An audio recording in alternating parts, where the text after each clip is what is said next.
በርካታ ቤቶች አዲስ አበባ ውስጥ ተገንብተው ለነዋሪዎች መሰጠታቸውን ሰምተናል። በሺዎች የሚቆጠሩ ቤቶችን በመገንባት ለነዋሪዎች እንደሚያስተላልፍም መንግስት አሳውቋል። በሌላ መረጃ ደግሞ ኢትዮጵያ ከፍተኛ የውጭ ምንዛሬ ክምችት እንዳላት ብሔራዊ ባንክ አስታውቋል። የሸቀጦች ዋጋ መጨመርና ሌሎችንም ጉዳዮች በተመለከተ በዚህ ዝግጅታችን በዝርዝር እንመለከታለን። ሰላም ቤተሰቦቻችን፣ መረጃዎቹን የት ሀገርና የት ከተማ ሆናቸው እየተከታተላችሁ እንደምትገኙ በሀሳብ መስጫው ላይ ጻፉልን። በየትኛው ጉዳይ ላይ መረጃ እንድናቀርብላችሁ እንደምትፈልጉ ማሳወቁን። አሁን ዝርዝር መረጃዎቹን አንድ በአንድ ወደ እናንተ እናደርሳለን። እስከ መጨረሻው አብራችሁን ቆዩ።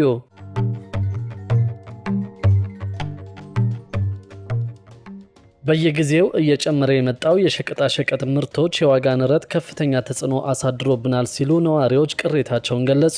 የአዲስ አበባ ንግድ ቢሮ ዋጋ ለማረጋጋት አቅርቦትን መጨመር ላይ እየሰራ መሆኑን ገልጾ ነዋሪዎች ከሰንበት ገበያዎች እንዲሸምቱ ምክረ ሀሳብ አቅርበዋል። በአዲስ አበባ ከተማ እንደ ሽንኩርትና ቲማቲም ያሉ የግብርና ምርቶች ዋጋ በእጥፍ በመጨመሩ ምክንያት ከፍተኛ የኑሮ ጫና ፈጥሮብናል ሲሉ ሸማቾች ቅሬታቸውን አቅርበዋል። ቅሬታ አቅራቢዎቹ እንዳሉት ባለፉት ጥቂት ሳምንታት ብቻ የቲማቲም ዋጋ ከ40 ብር ወደ 90 ብር፣ የሽንኩርት ዋጋ ደግሞ ከ90 ብር ወደ 150 ብር ከፍ ብሏል። የዋጋ ንረቱ ከጊዜ ወደ ጊዜ እየተባባሰ መምጣቱ ከፍተኛ የኑሮ ጫና ፈጥሮብናል የሚሉት ቅሬታ አቅራቢዎቹ የሚመለከተው መንግስታዊ ተቋም የዋጋ ማረጋጋት ስራ እንዲሰራ ጠይቀዋል። የአዲስ አበባ ንግድ ቢሮ የኮሚኒኬሽን ዳይሬክቶሬት ዳይሬክተር አቶ አሸናፊ ብርሃኑ በሰጡት ምላሽ ተቋማቸው በገበያ ማዕከላትና በሰንበት ገበያዎች ላይ የዋጋ ቁጥጥር እንደሚያደርግ አስታውሰው በግል ሱቆች ውስጥ የሚሸጡ የሸቀጣ ሸቀጥ ምርቶችን የዋጋ ተመን መቆጣጠር እንደማይችል ገልጸዋል። አቶ አሸናፊ አክለውም ቢሮ የሸቀጣ ሸቀጥ ዋጋን ለማረጋጋት በአቅርቦት ላይ በስፋት እየሰራ መሆኑን ገልጸዋል። እንደ እርሳቸው ገለጻ በቅዳሜና እሁድ ገበያዎች ላይ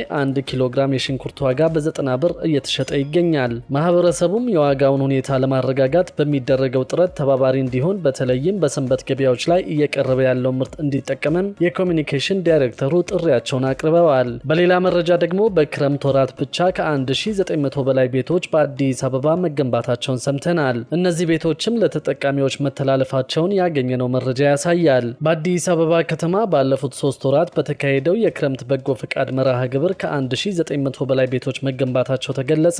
የአዲስ አበባ ከተማ አስተዳደር በክረምት በጎ ፈቃድ መርሃ ግብር በአቃቂ ቃሊቲ ክፍለ ከተማ ያስገነባቸውን ቤቶች በዛሬው ዕለት አስረክበዋል። በመድረኩ ላይ የአዲስ አበባ ከተማ ከንቲባ አዳነች አቤቤ እንደገለጹት እንደ ሀገር እየተሰራ ባለው የልማት ስራ የሰው ህይወትም እንዲለወጥ ሰው ተኮር ስራዎችን ትኩረት በመስጠት እየተሰራ ይገኛል። በከተማው በተሰራ የክረምት በጎ ፈቃድ ስራም ቀደም ብሎ በ5 ክፍለ ከተሞች 1671 ቤቶች የተገነቡ መሆኑን አንስተው በዛሬው ዕለትም በአቃቂ ክፍለ ከተማ 253 ቤቶች ተገንብተው የተላለፉ መሆኑን ገልጸዋል። በአጠቃላይም ባለፉት 3 ወራት በተካሄደው የክረምት በጎ ፈቃድ መርሃ ግብር 1924 ቤቶች ግንባታቸው ተጠናቆ ለነዋሪዎች መተላለፋቸውን አስታውቀዋል። በበጎ ፈቃድ ስራውም ለተለያዩ ችግር የተጋለጡና እርዳታ ለሚያስፈልጋቸው ብሎም የአገር ባለውለታዎችን የኑሮ ጫና በማቃለል ተጠቃሚ ይሆናሉ ብለዋል። በዚህም ፍጥነትና ፈጠራን ባማከለ ሁኔታ መተባበርና መተጋገዝን ባህል በማድረግ የዜጎችን የኑሮ ጫና ለማቃለል እየተሰራ መሆኑን ማሳያ ነው ሲሉ ገልጸዋል። በሌላ መረጃ ደግሞ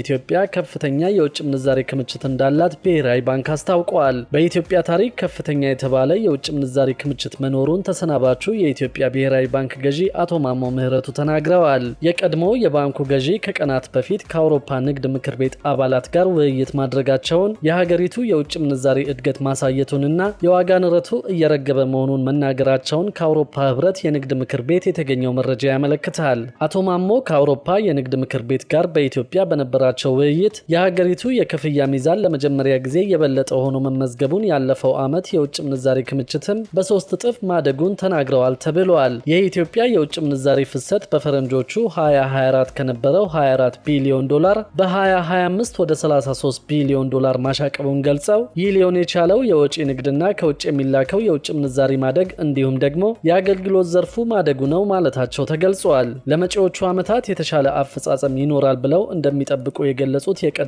የባንኩ ገዢ የገንዘብ ፖሊሲውን በተገቢው ሁኔታ ለመቆጣጠር የሚያስፈልጉ መሳሪያዎች አሉን ብለው መናገራቸውን ምክር ቤቱ አስታውቋል።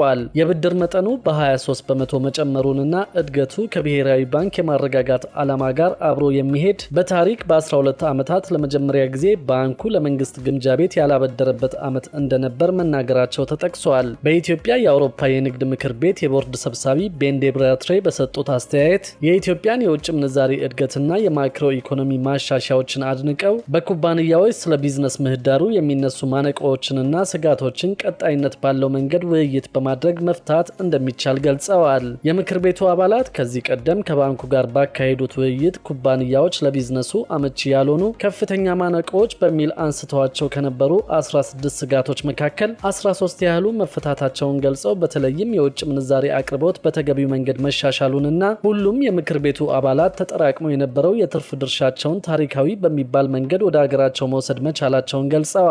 ይሁን እንጂ ኩባንያዎቹ የገጠሟቸው 11 አዳዲስ የኢንቨስትመንት ማነቆዎች በውይይቱ ላይ መቅረባቸው የተገለጸ ሲሆን ለአብነትም የውጭ ምንዛሪ በሚፈልጉበት ወቅት በባንኮች ውስጥ እንዲያስቀምጡ የሚጠበቀው ከፍተኛ የሆነ የብር መጠን፣ የኮንቴነር እጥረት፣ ለአበባና ለፍራፍሬ አምራቾች ይቀርብ የነበረው ማበረታቻ ያለምንም ቅድመ ውይይት ውድቅ መደረጉ፣ ለአምራቾች በሚሰጠው የፍራንኮ ቫሉታ የሚስተዋሉ መሰናክሎችን መግለጻቸውን የንግድ ምክር ቤቱ አሳውቀዋል። የውጭ ምንዛሪ ከኢትዮጵያ ብር ጋር ያለው ልዩነት በከፍተኛ መጠን እያሽቆለቆለ መሆኑ የውጭ ኩባንያዎች የንግድ ፍቃዳቸውን ለማደስ ማነቆ እንደሚሆንባቸው መናገራቸውን አክሏል። መንግስት በጀመረው የቅድሚያ ግብር ክፍያ ሳቢያ የሀገር ውስጥ ባንኮች የውጭ ምንዛሪ ለመልቀቅ ከፍተኛ መጠን ያለው የብር ክምችት በመጠየቃቸው ኩባንያዎች ከፍተኛ የጥሬ ገንዘብ እጥረት እየገጠማቸው መሆኑን መናገራቸው ተገልጿል። በውጭ ምንዛሪና በብር መካከል ያለው የተመን ልዩነት ብድር ለመመለስ አስቸጋሪ መሆኑም ተመላክቷል። በትራንስፖርት ዘርፍ የሚታዩ ማነቆዎች በአውሮፓ ቻምበር በኩል የተነሱ ሲሆን የኢትዮጵያ የባህር ትራንስፖርት ሎጂስቲክስ አገልግሎት ድርጅትን በግዴታ እንዲጠቀሙ መወሰኑና የ20 ጫማ ኮንቴነር እጥረት በችግርነት ተነስተዋል። የአበባና ፍራፍሬ ዘርፍ ከውጭ ለሚያስገባቸው ማሽነሪዎች ይሰጥ የነበረው የቀረጥ ነጻ መብት በድንገት ያለ ውይይት እንዲነሳ በመደረጉ ምክንያት በመጓጓዝ ላይ ለሚገኙ ማሽነሪዎች እስከ 92 በመቶ ተጨማሪ ቀረጥ እንዲከፍሉ መደረጋቸውን የምክር ቤቱ ሰብሳቢ ተናግረዋል። በዚህም የተነሳ የቢዝነስ ማህበረሰቡም የሚደረጉ የፖሊሲ ማሻሻያዎች የቢዝነስ ዘርፉን ተወዳዳሪነት አደጋ ውስጥ እንዳይጥልና የኢንቨስተሮችን እምነት እንዳያዳክሙ ማሳሰቢያ ተሰጥቷል። በሌላ መረጃ ደግሞ ቁማር ቤቶች አድራሻቸውን በየጊዜው እየቀያየሩ በመሆኑ ሙሉ ለሙሉ መቆጣጠር እንዳልተቻለ ተገለጸ። በአዲስ አበባ ከተማ የሚገኙ የተለያዩ ቁማር ቤቶች አድራሻቸውን በየጊዜው እየቀያየሩ በመሆኑ ሙሉ ለሙሉ ለመቆጣጠር እንዳልተቻለ የከተማ አስተዳደሩ ደንብ ማስከበር ባለስልጣን አስታውቋል። የባለስልጣኑ ዋና ስራ አስኪያጅ ሻለቃ ዘሪሁን ተፈራ ከባለፈው በጀት ዓመት ጀምሮ በከተማዋ ከ300 በላይ በሚሆኑ ትምህርት ቤቶች ዙሪያ ቁማር ቤቶችን ከፍተው በሚሰሩ በርካታ ህገወጥ ግለሰቦች ላይ እርምጃ መወሰዱን ተናግረዋል። ይህ እርምጃ አሁንም ተጠናክሮ የቀጠለ ቢሆንም ህገወጥ የቁማር አጫዋቾቹ አድራሻቸውን በየጊዜው እየቀያየሩ በመሆኑ ሙሉ ለሙሉ ለመቆጣጠር ለባለስልጣን መስሪያ ቤቱ ተግዳሮት እንደሆነበት ገልጸዋል። ትምህርት ቤቶች አካባቢ ፊልም ቤቶች፣ ቁማር ቤቶች፣ ጭፈራ ቤቶች፣ ሌሎችም እንደሚከፈቱ አንስተው የክትትልና የቁጥጥር ስራው ተጠናክሮ እንደሚቀጥል ተናግረዋል። በእነዚህ አካባቢዎች ቁማር ቤት ከፍተው የሚሰሩ ህገወጥ ነጋዴዎችና ግለሰቦችን ህብረተሰቡ ሲመለከት ለሚመለከተው አካል ጥቆማ መስጠት እንዳለበት የደንብ ማስከበር ባለስልጣን መስሪያ ቤቱ ዋና ስራ አስኪያጅ ሻለቃ ዘሪሁን ተፈራ አሳስበዋል። በሌላ መረጃ ደግሞ የመዲናዋን የህዝብ ትራንስፖርት የሚያዘምኑ ተግባራት እየተከናወኑ መሆኑን ሰምተናል። የአዲስ አበባ ከተማን የህዝብ ትራንስፖርት አገልግሎት የሚያዘምኑ ተግባራት እየተከናወኑ እንደሚገኝ የከተማ አስተዳደሩ የትራንስፖርት ቢሮ አስታወቀ። የአዲስ አበባ ትራንስፖርት ቢሮ የኢትዮጵያ ትራንስፖርት አሰሪዎች ፌዴሬሽን እና ባዝራ ሞተርስ የህዝብ ትራንስፖርት አገልግሎቶችን ማዘመን የሚያስችል የትብብር ስምምነት ተፈራርመዋል። በስምምነቱ ወቅት የአዲስ አበባ ትራንስፖርት ቢሮ ኃላፊ አብባል አዲስ በመዲናዋ በኮሪደር ልማት የትራንስፖርት አገልግሎቶችን የሚያሳልጥ ውብ የመንገድ ፕሮጀክቶች ተገንብተዋል ብለዋል። በአዲስ አበባ ከተማ በኮሪደር ልማት የተገነቡ የመሰረተ ልማት ተግባራትም መዲናዋን ውብ ገጽታ በማላበስ ለነዋሪዎች ምቹ የትራንስፖርት አገልግሎት እያስገኘ መሆኑን ገልጸዋል። የትራንስፖርት አገልግሎትን ለማሻሻልም ከብክለት የጸዱና ምቹ የኤሌክትሪክ ተሽከርካሪዎችን በማቅረብ ነዋሪዎች እንዲገለገሉ እየተደረገ እንደሚገኝ ተናግረዋል።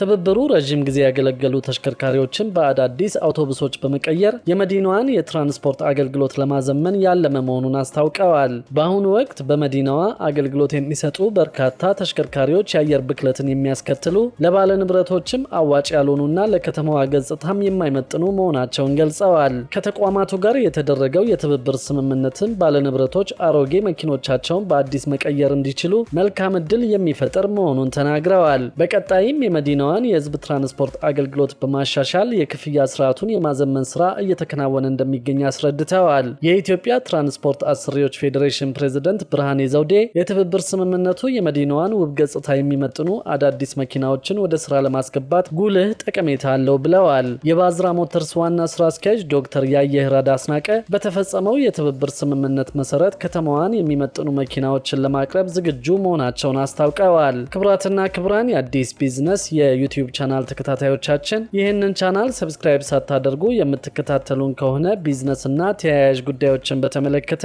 አዳዲስ መረጃ ለማግኘት የዩቲዩብ ቻናሉን ሰብስክራይብ በማድረግ ቤተሰብ እንድትሆኑም በትህትና እንጠይቃለን።